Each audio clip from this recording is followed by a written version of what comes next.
Isso aí foi Pra extenso? caralho pra fazer, pesadinho pra fazer isso aí. Porra do caralho. Extenso, velho. Essa barata ela fica pra você colar uns negocinhos na linha. Você pode ver que todas essas diferentes. Caralho, isso é chuva. Isso é chuva, hein? Tá bem fome.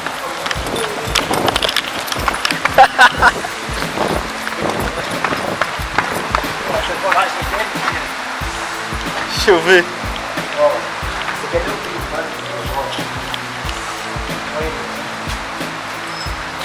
Ó.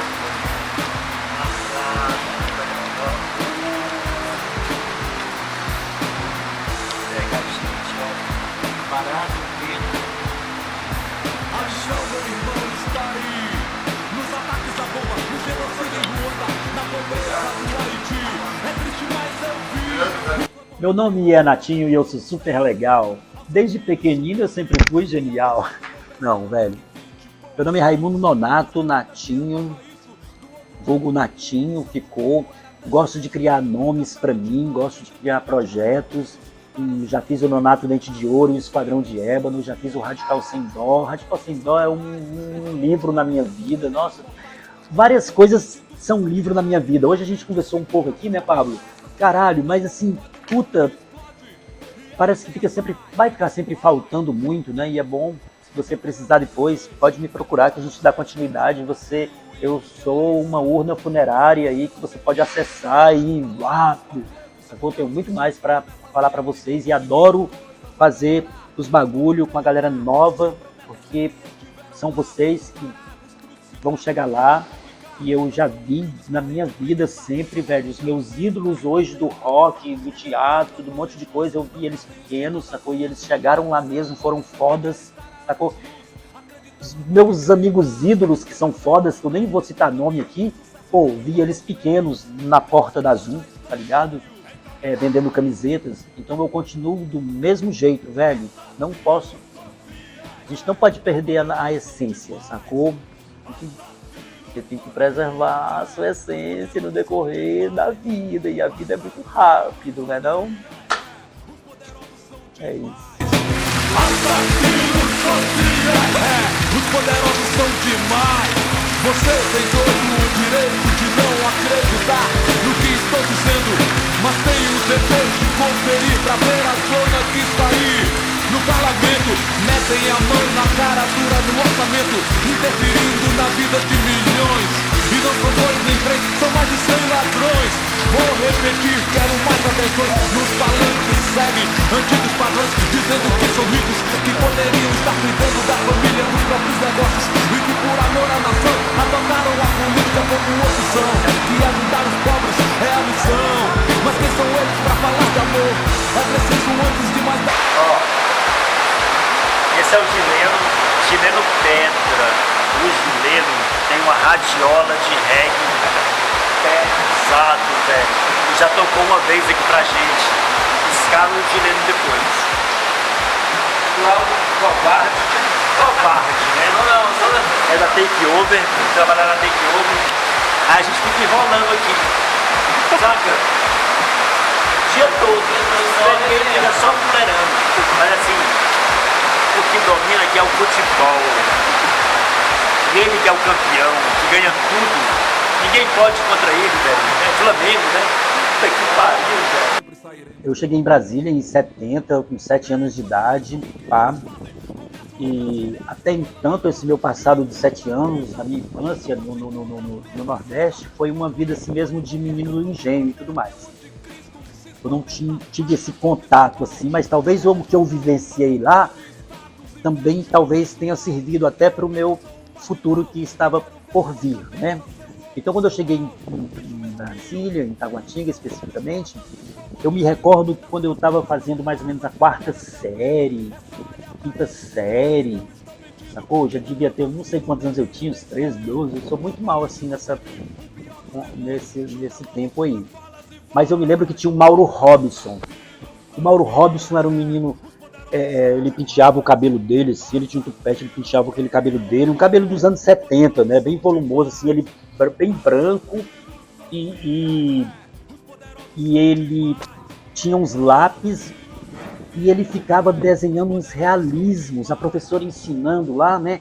E ele fazendo umas imagens humanas meio realistas assim, mas usando o grafite. E nesse uso dele do grafite, ele usava muito legal o grafite, velho, no papel. Ia formando umas imagens assim.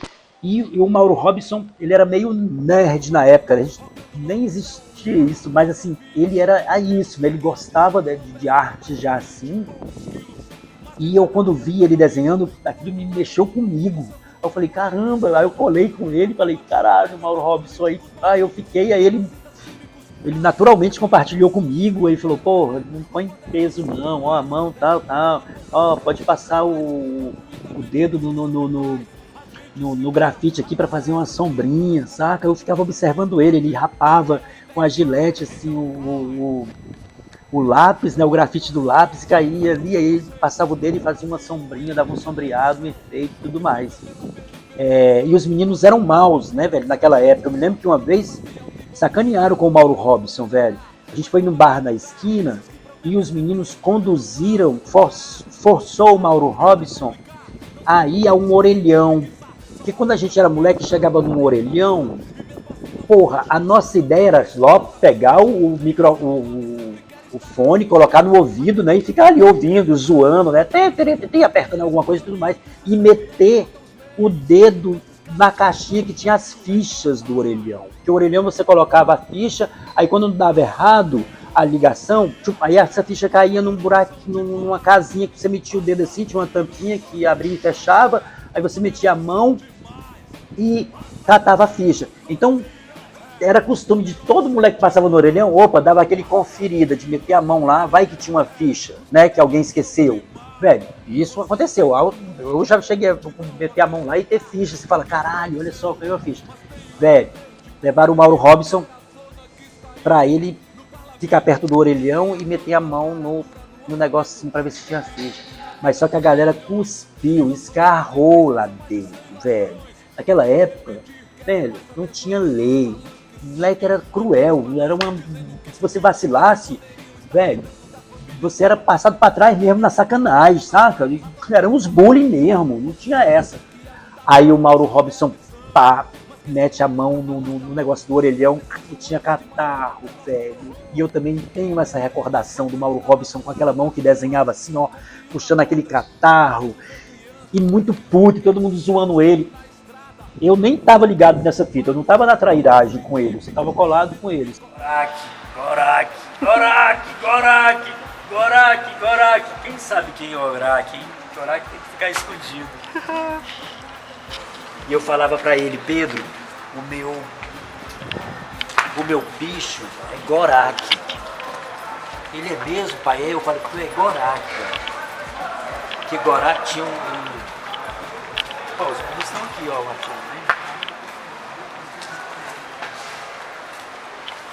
O Gorak vem de um desenho animado que era o Vale Encantado, que era uma família urbana, né, contemporânea, que entrava num barco e caía num outro lugar, saca? Então tá, Mauro Robson. Foi a partir daí que eu gostei, aí fiquei, saca, mexendo com desenho. Aí isso evoluiu para mim desenhar em camisetas também. Aí eu já cresci, aí eu já fui pro segundo grau, aí eu sempre gostava de desenhar e tal. No colégio, eu era aquele cara, eu não era muito favorecido assim com a mulherada, velho, que eu carreguei sempre um visual muito agressivo, sacou? Então, eu não fazia muito sucesso com a mulherada, né? Mas eu sabia desenhar e fazia umas letras legais, caixa alta, com régua e tudo mais. Então, quando eu já estava no segundo grau, velho, eu passava um recreio inteiro, às vezes eu nem ia para um recreio, porque eu ficava fazendo as capas das meninas gatinhas, sacou? Trabalho de geografia, tudo que tinha escrever era lá, geografia e o negocinho. Aí eu pegava a régua, geografia. Faz pra mim, Raimundo. Aí era pré-histórico. Aí então tinha uma família atual, né, contemporânea agora, com uma família pré-histórica. Aí eles trocavam ensinamentos. Só que existia o Gorak, que era um terror, que era um pterodátilo gigante que aterrorizava a vila onde eles moravam, né?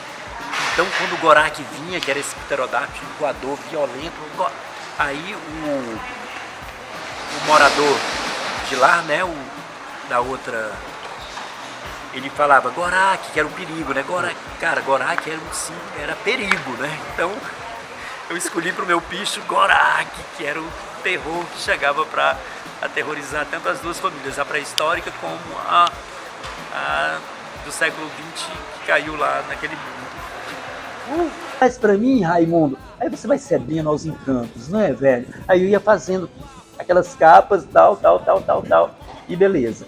Aí logo mais na frente eu coloquei essa pintura em camisetas, né?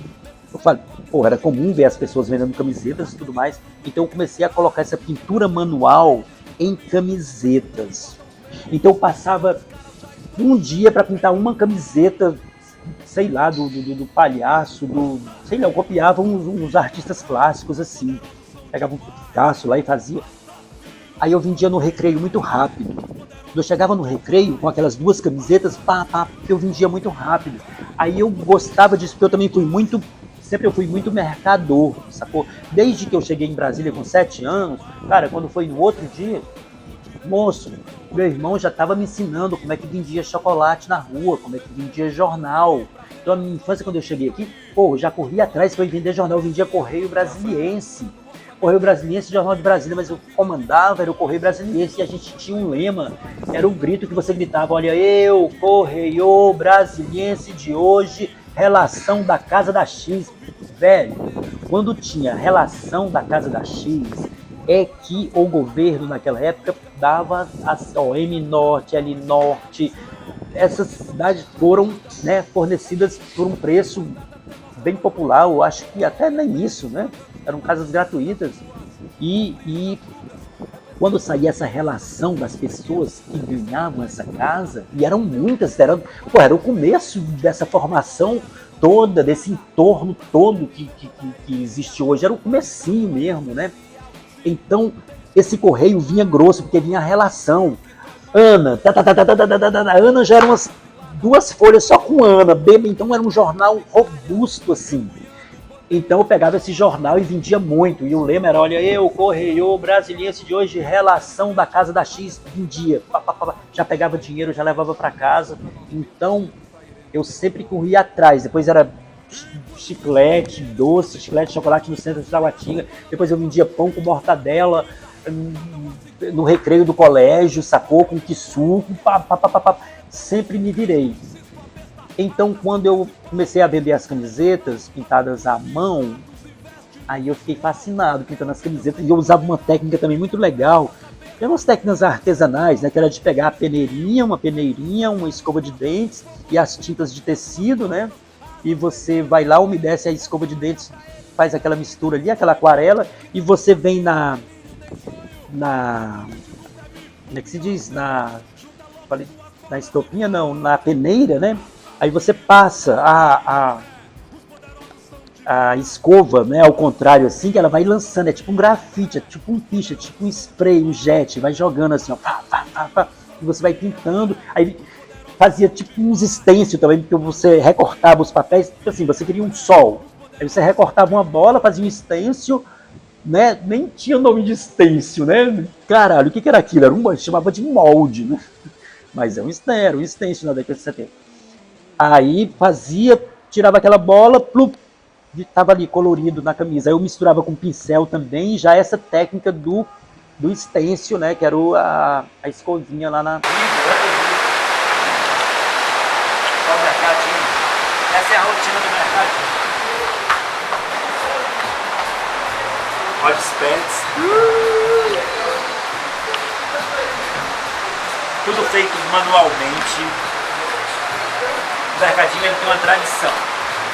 Assim como os mercadinhos de antigamente, que a pessoa compra direto com o proprietário e tudo mais, você sempre ganhava alguma coisinha, não uma régua, né, um calendário, alguma coisa. Então a gente procura manter esse bagulho orgânico assim, do mercadinho. Então, sempre que a pessoa compra uma camiseta, Aí ela escolhe uma gravura em serigrafia, que sou eu que pinto, com o maior prazer do mundo, olha. É uma gravura em papel 120 gramas, reciclado, olha. Legal. Para cada camiseta a pessoa ganha uma gravura. Olha quem tá aqui. Olha, meu santo é forte. Olha aqui, eu fiz no dia do mês da consciência negra. E gravura. Olha a caixa de França da Paraíba. Olha aí. Ó, que lindo, e acredite no seu sonho. Na peneira. Aí tá, fazia essas camisas. Aí comecei a produzir mais, aí vendia no recreio e tal.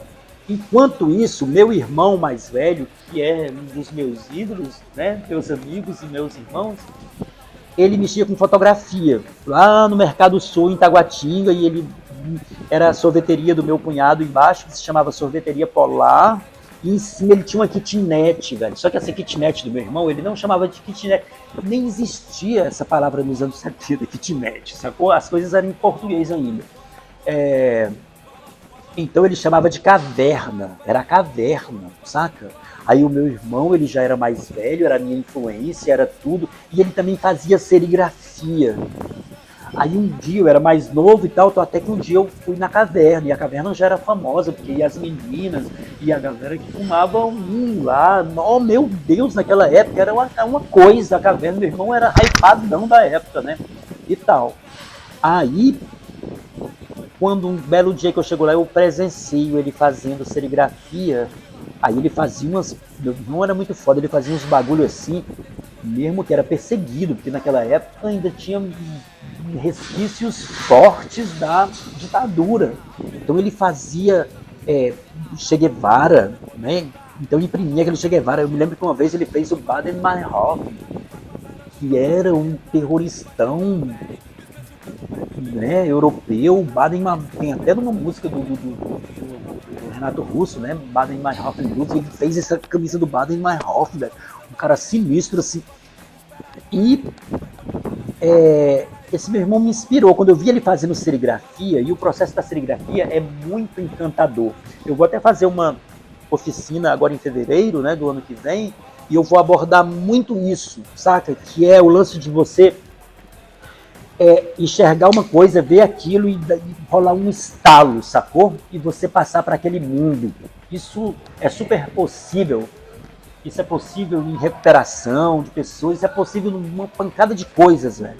Eu, quando vi a serigrafia, que eu vi aquela tela que passava um rodo e puxava, e a estampa que estava na tela ficava na camiseta, e aquela tela eu poderia replicar mais 1, 2, 3, 4, sacou? Aí você recebe stickerzinhos também, ó. Tem vários stickerzinhos para cada camisa que você leva. Aí você leva também 3 stickers para você grudar por aí, ó. Cobogózinho, Baby Yoda, as capivarinhas, ó. Crianças, façam fila, vamos pro mercadinho. Ó a capivarinha tomando suco de grama, ó. Adoro suco de grama. Eita. Veja, aquilo ali mexeu comigo. E o que mexeu mais ainda é que uma vez ele não tinha o rodo. Aí ele pegou um chinelo assim, sacou? Ele pegou um chinelo, e a Havaianas naquela época eu acho que ela era mais reta, sei lá. Ele pegou o chinelo e colocou tinta, tirou isso aqui, sacou? Tirou esse bagulho aqui e colocou tinta. E passou assim, ó, na tela, a tela feita de organza. Organza é uma espécie, para quem mexe com serigrafia hoje, é uma espécie do nylon 44, esse que é muito usado para flocagem, né, para colocar bloque, né, no plastisol, é muito usado esse nylon com uma gramatura maior.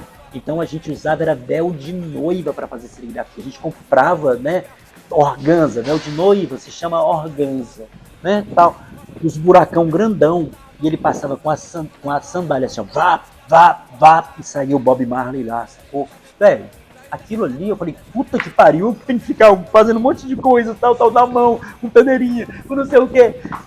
Ver um bagulho desse, quero pra mim. Aí acontece essa magia. Foi aí que o mosquitinho da serigrafia me picou, sacou? Foi vendo esse meu irmão e tal, eu falei, caralho, quero isso pra mim, vou poder replicar pra caralho. Esse painel assim, eu trouxe isso da rua.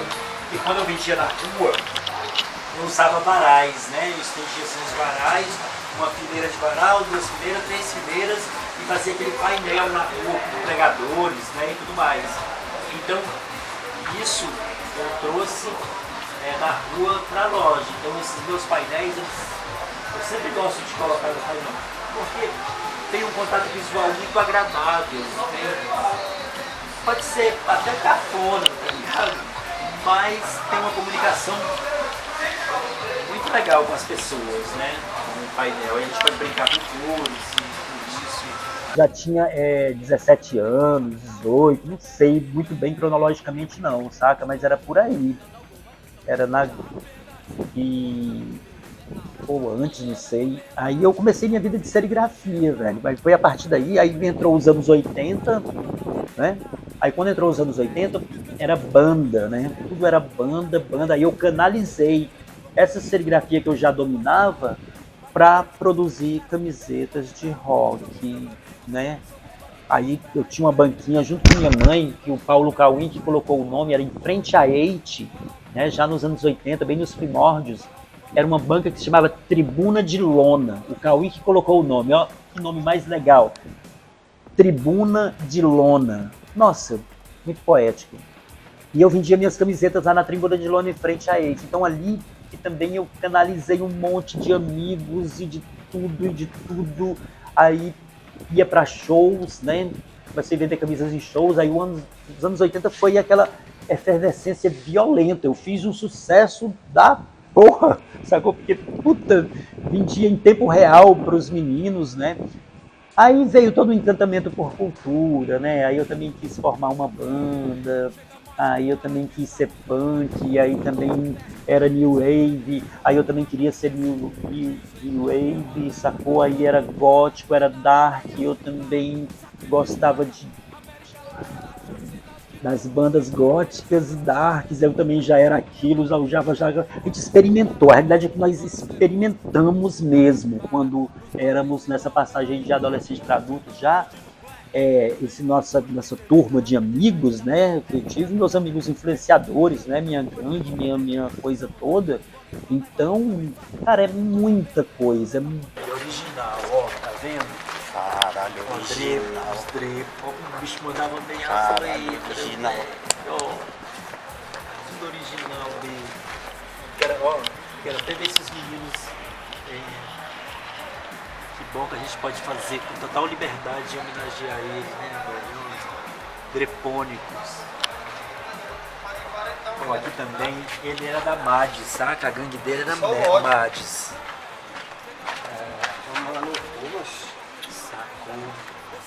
Vamos ali para você filmar um dele muito foda, por favor.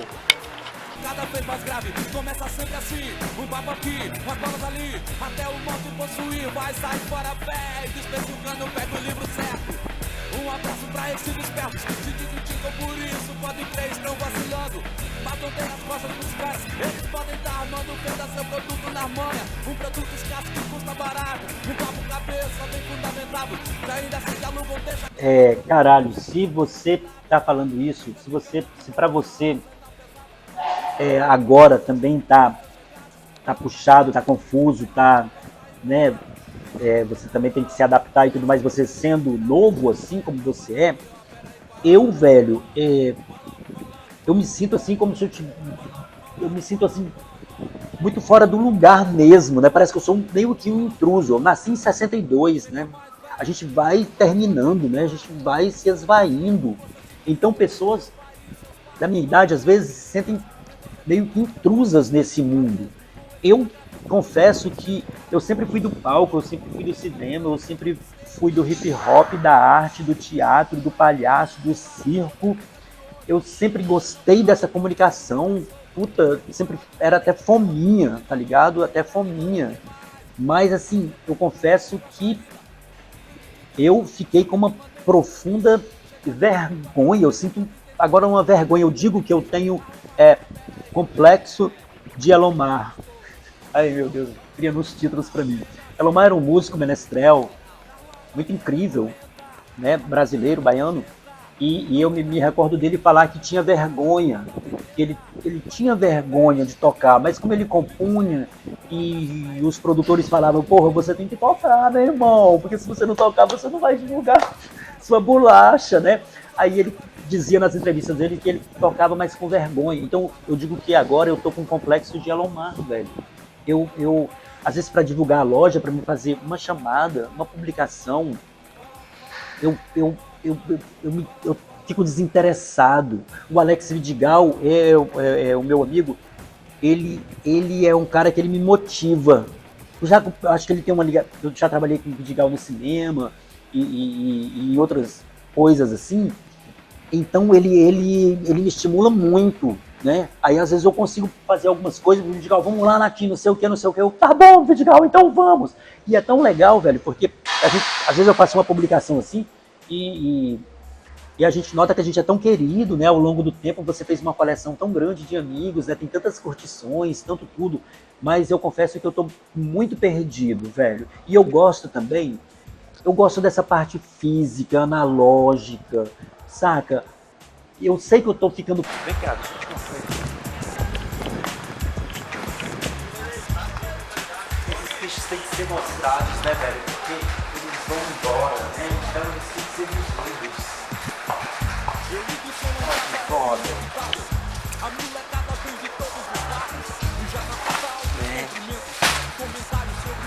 Isso é o que dá vida nesse lugar.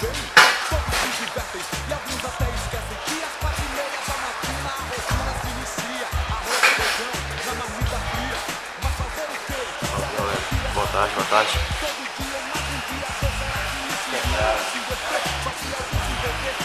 Falou, bom serviço, gente.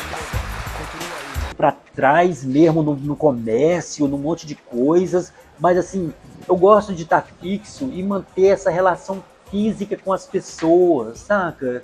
De falar, de conversar. Por isso que é mercadinho, a minha loja se chama Mercadinho do Natinho, que é um bagulho familiar mesmo. Às vezes as pessoas chegam assim, ouvem falar do mercadinho, aí entram assim de supetão, aí vai achar que é uma coisa assim, cara, tudo funcionando modernamente, assim, tudo agilizado, e não é porra nenhuma, sacou? É um bagulho ali bem caseiro, sabe? Você conversa e tal, não é nada dessa coisa que é um funcionário que tá lá, que aquela coisa toda fria, não é, então sinta essa necessidade. Tudo bem que eu tenho que fazer uma conexão aí, natural, de comércio, em plataformas e tudo mais. Eu uso muito o Instagram, a gente se relaciona muito bem com os clientes com o Instagram e tudo mais, mas assim, eu não passo disso. E eu também não consigo. Teria que ser outra pessoa para me pegar na minha mão e atravessar a rua, saca? Me cobra. O Vânio, cara, o Vânio é meu amigo que me atualiza, assim, o Vânio é fantástico, porque, porra, o que eu faço nas minhas artes hoje foi o Vânio que chegou e falou assim, Natinho, compra esse Mac, coloca esse PS6 aí, coloca um Illustratorzinho e vem pra cá e fica do meu lado que eu vou te passar umas manhas, saca? Ele fez isso comigo, porra, há 1000 anos atrás. Cara, com aquele pouco que o Vânio me passou, moço, eu faço minhas coisas até hoje, me acomodei, saca? Só que hoje já são outras coisas. Eu vou chegar assim, Natinho, filho da puta, vem cá, você vai ter que entrar agora nessa bagaceira da IA mesmo, velho, e que você tem que se canalizar, sabe? Ele fica me dando essa força, ele que me transcende aí nesse sentido. Mas eu gosto do analógico, gosto de estar aqui no Conic, gosto de ir ali no Reinaldo da Berlim Discos, que porra, a Berlim Discos é a primeira loja de vinil, primeira loja aqui do Conic, saca? Assim, ela existe desde a primeirona, sabe? Aí tem depois meus amigos da Fan House, Luizinho, aí tem o Diogo, da Filial do Rock. Pô, a Filial do Rock tem uma consideração pelo Zé, já conheço os meninos desde lá de Taguatinga. Agora o Conic tá passando por essa reforma, né, velho? Olha, isso tudo foi o Festival Público, né? Fez tanto no setor comercial sul, como aqui no Conic, deixou essa herança pra gente. Olha essa do Rafael Smith aqui. Foda. Ali é de uma menina do Peru, que mora na Alemanha. Ficou lindo, lindão. E os outros grafites são, não dá pra ver daqui, né? Que são lá no Venâncio 3. Então isso foi um presente, a gente pode se considerar agora que a gente tem um museu aqui a céu aberto. Eu que puxei eles pra cá, sacou? E o Conic também já teve assim aquela efervescência do passado e passou. Todo mundo se foi e eu fiquei, saca? Eu fiquei, o Conic entrou numa depressão profunda, né? Agora que nós estamos passando por uma reforma, né? Tá tendo umas atitudes muito legais aqui da galera que faz festa e tudo mais. E agora parece que a gente vai fazer uma transição positiva. Eu tô torcendo para isso. Mas eu não consigo sair daqui. Imagina. O Reinaldo da Berlinha, ele falou, pô, Natinho, eu vou fechar a loja e vou ficar vendendo pela internet. Eu tenho 63 anos e ele tem 65, 66, 67, sei lá. Eu falei, velho, a gente não vai fazer isso. A gente não vai fazer isso, velho. Aí ele se convenceu e não fechou a loja dele. Cara, a gente é aqueles caras que a gente tem que ficar aqui pra galera vir visitar a gente, moço. Saca? Vamos lá falar com o Natinho? Saca? Então, eu me intitulei o Fauno Júnior do Conic, sacou? Fauno Júnior tem um trocadilho, né? Lógico, né? Eu sou o Fauno Júnior do Conic, eu conheço esses becos, essas coisas. Você vê, pra gente vir gravar aqui. E agora vai rolar durante o dia, à noite, muitas festas legais, com estrutura internacional. O Conic, eu acredito que está fazendo uma transição. A gente está passando por uma transição positiva, porque depois de 10 anos de descaso e tudo, agora está tendo essa reação. A gente foi ali e falou com o cara, não, Natinho, pode entrar aí, velho, fica aí, que não sei o que, tudo mais. Então eu gosto dessa parte física. Eu quero viver essa parte física e também quero namorar também, naturalmente, com o digital sempre, né? Porque, porra, eu produzo, afinal de contas, eu faço uso geral, né? Disso e tudo mais. Mas eu acho que é possível fazer essa conciliação dessa magia do físico, né?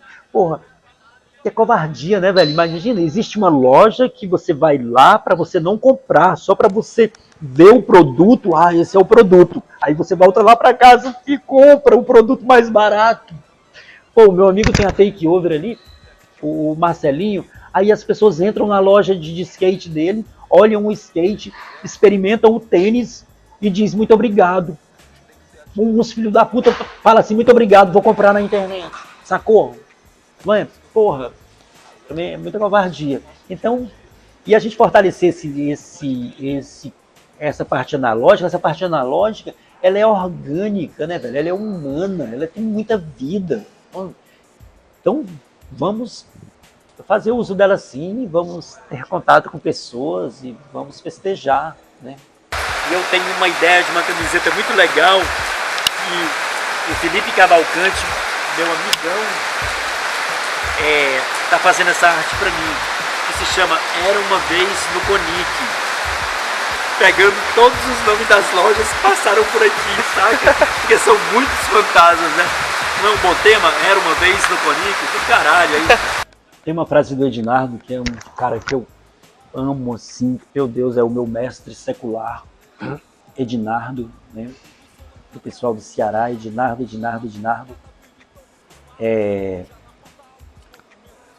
Tem uma frase dele que diz assim: nada é parado, nada é seguro, nada é infinito ou puro. Então, eu não sei, saca? Eu só sei do agora. Eu não consigo ter esse marketing dentro de mim, saca? Eu não tenho esse marketing dentro de mim. Eu sei do agora, do que eu estou fazendo agora, sacou? E Eu boto minha energia nisso, boto a minha vida, boto o meu amor. E eu acredito nisso, né? E que venha um futuro pancada, né, velho? Que venha um futuro de vocês, que venha um futuro longe desse medo que está perto da gente, porque, porra, eu nunca esperava que ia ficar velho e ia topar com, com esse bagulho que a gente está vivendo agora, sacou? Dessa polarização, saca? De que lado você samba, sacou? Eu quero viver, pra mim, não morrer um velho reaça, sacou? Porque senão seria a decepção da minha existência, sacou? Então meu objetivo é esse. Tem até num poeminha que eu falo isso, saca? Não quero morrer um velho reaça. Pra mim isso aí já tá, minha passagem já tá feita, e já tá feita. Quanto mais nós matamos, mais nossa raça procria. E todo esse mal a gente assimila, transforma em poesia, dia a dia da periferia. Dia a dia, dia a dia, dia a dia da periferia. Dia a dia, dia a dia, dia a dia da periferia. Eu ligo o som lá em casa, logo mudo astral. A molecada chega, esquece o medo do mundo brutal, viajando na ideia do bom som nacional, que aponta o ideal e nos qualifica.